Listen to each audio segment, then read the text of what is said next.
What I'm about to reveal will completely change how you understand the mind behind compulsive sexual behavior forever. You think it's just about physical pleasure, but there's a devastating psychological cycle that's destroying millions of lives in ways most people never recognize. By the end of this video, you'll understand the 4 hidden mental patterns that trap people in this cycle. And more importantly, you'll discover the psychological framework that breaks them free and restores their ability to form genuine, intimate connections. You're watching Talk Raw. We break down the chaos of love, sex, mental health, and everything you're too afraid to talk about. Most people think compulsive sexual behavior is just about lack of willpower or high sex drive. But here's what's really happening in the brain. This isn't about sexuality at all. It's about emotional regulation, attachment wounds, and neurochemical addiction patterns. The person caught in this cycle isn't seeking pleasure.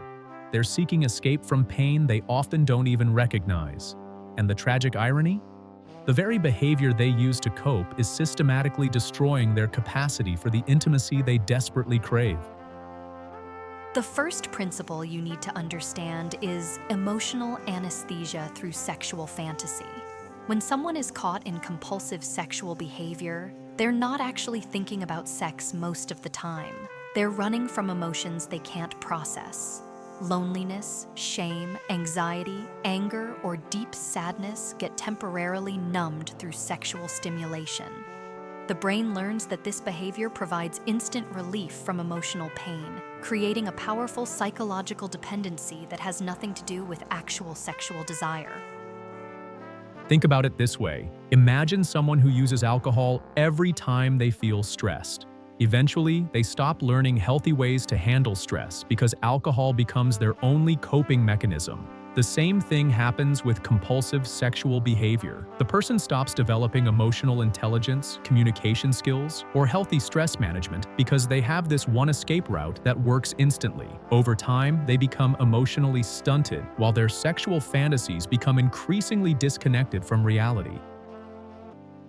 But here's where it gets really heartbreaking. The second principle is objectification as intimacy avoidance.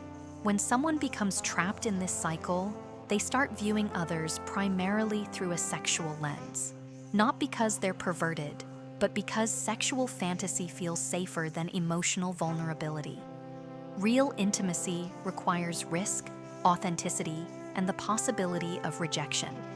Sexual objectification allows them to feel connected to others without the terrifying prospect of being truly seen and potentially rejected for who they really are.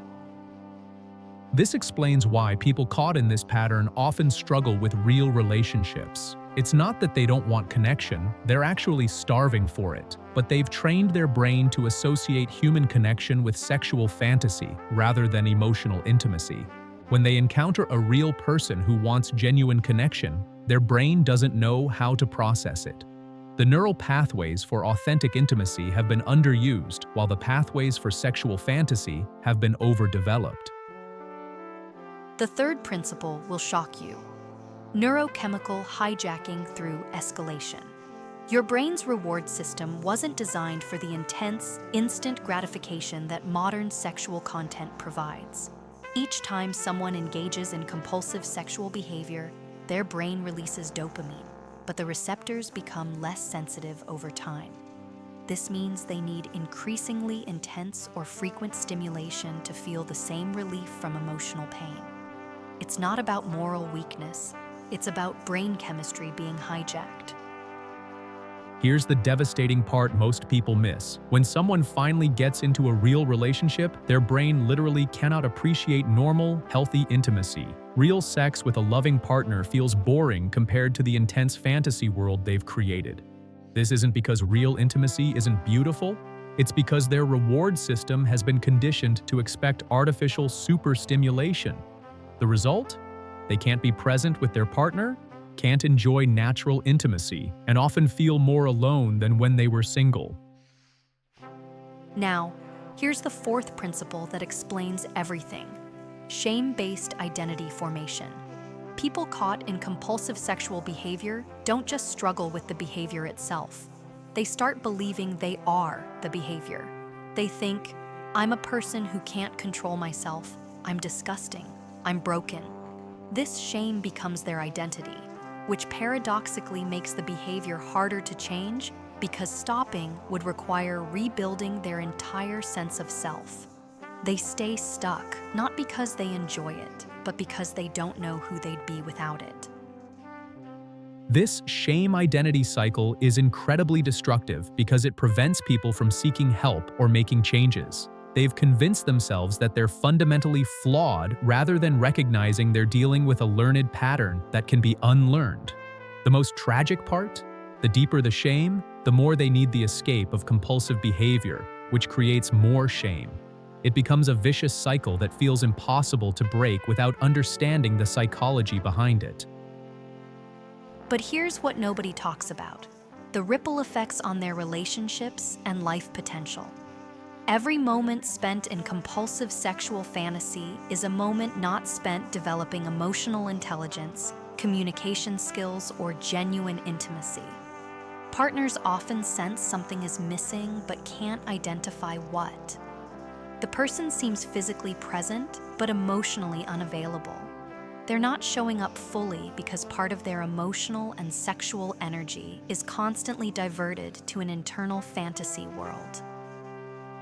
The saddest part?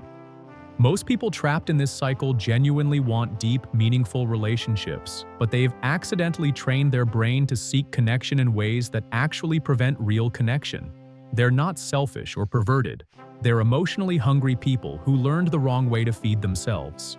Understanding this changes everything because it shifts the focus from moral judgment to psychological healing and skill development. Now, here's the transformation framework that changes everything. First, understand emotional awareness before behavioral change. You cannot heal what you cannot feel. Instead of fighting the behavior directly, start identifying the emotions that trigger it. Loneliness, stress, boredom, sadness. The behavior is just a symptom. The real healing happens when you learn healthier ways to process these underlying emotions. This shifts you from being a victim of impulses to being conscious of your emotional patterns.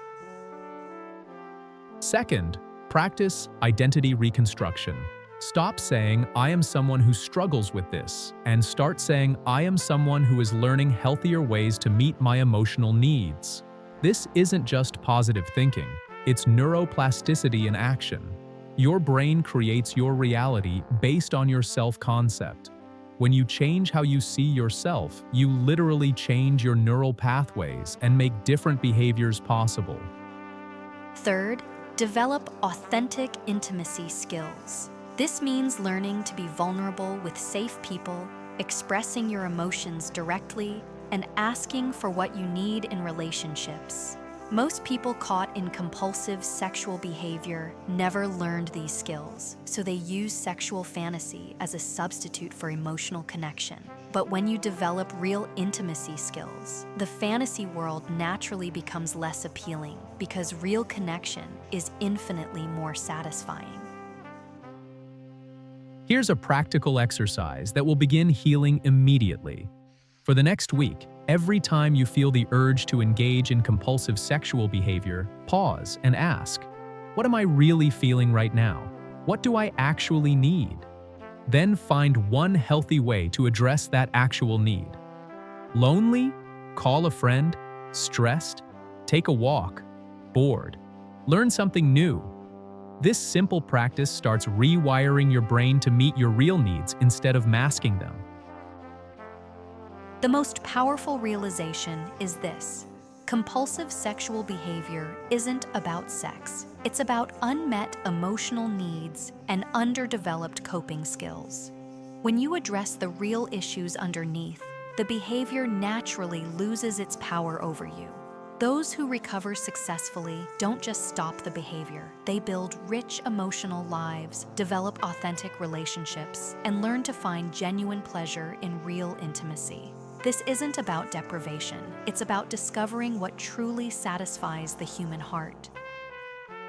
Think about people you know who have healthy, fulfilling relationships. How do they handle emotions differently than those who struggle? They feel their feelings instead of escaping them. They communicate their needs instead of fantasizing about having them met.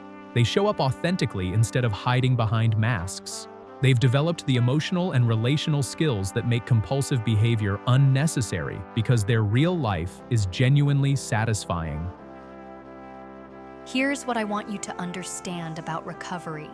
Every day, you're choosing between two paths. One path continues using sexual fantasy to avoid emotional growth, keeping you trapped in cycles that prevent real intimacy.